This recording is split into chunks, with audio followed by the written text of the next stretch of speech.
and welcome viewers. I am Pia and you're watching NewsX World. Let's take a look at the top headlines this hour.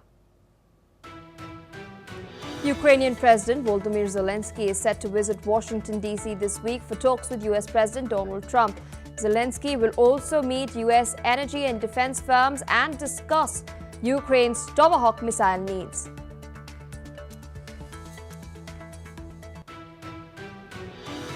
US, Egypt, Qatar and Turkey have signed a joint Gaza declaration backing a ceasefire deal. Mediators signed the document alongside US President Donald Trump.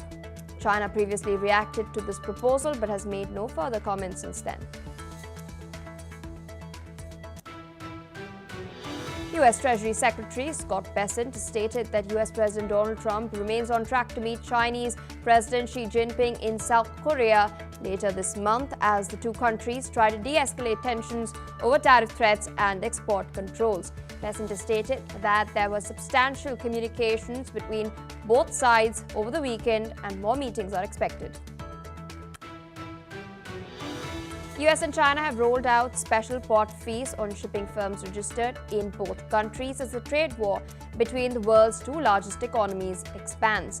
Now, the US first announced this fee earlier this year, and China has levied reciprocal fees for US-linked ships in its ports. But now,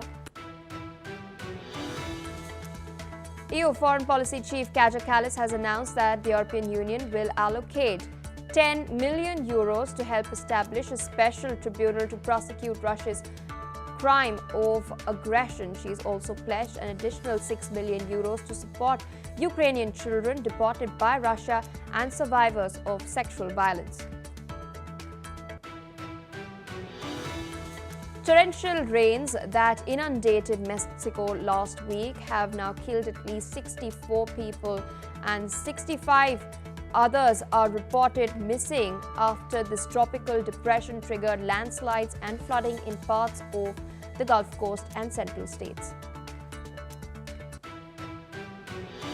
US President Donald Trump will be visiting Malaysia on the 26th of October, and the Malaysia and the United States will facilitate the ceasefire between Thailand and Cambodia, which will require both sides to remove all mines and heavy artillery from their borders.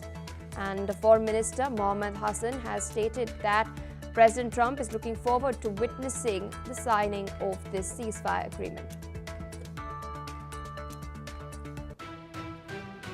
All right, viewers, those are the headlines and our top focus. US, Egypt, Qatar and Turkey have signed the Gaza Declaration at the Gaza Peace Summit in Egypt.